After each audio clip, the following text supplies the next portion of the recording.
It's me, Pastor Rob, here for the July Leadership Update. And when I met with you in June, I was in a kind of an obscure part of the building talking about the need for us to make room for relationship and the proposed capital campaign towards that end. This week, though, I'm in somewhere a lot more familiar, and that's the pulpit.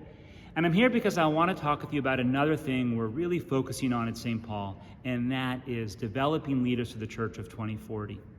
And then I'm at the pulpit because, in particular, the Lutheran Church right now just isn't producing pastors at the same rate they're retiring.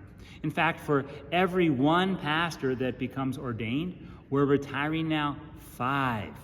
So even though, again, we have deacons and pastors still in the pipeline, still wanting to become professional ministers, there's a shortage. And that means a lot of churches can't find clergy, or they're being forced to really be creative and figure out different ways to utilize the gifts of their members. And that's not necessarily a bad thing.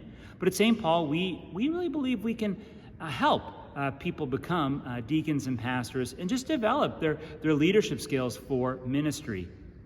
And so this summer, we're pleased to announce our first ever ministry fellow. And we have hired Jonah Lanahan.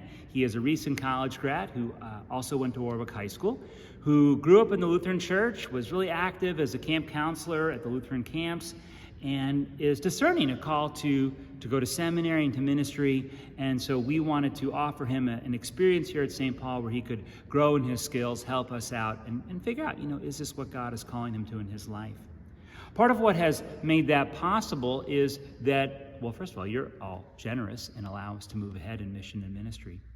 Also, we had 2 staff members resign this summer, Suzanne Black and Jonna McCormick, and they were both just ready for a different chapter of their life, and we're looking forward to continuing to have them as members of our congregation who volunteer, who praise God with us, and we're all involved in the work of youth and outreach and so forth. And so if you see them, thank them for their work at St. Paul.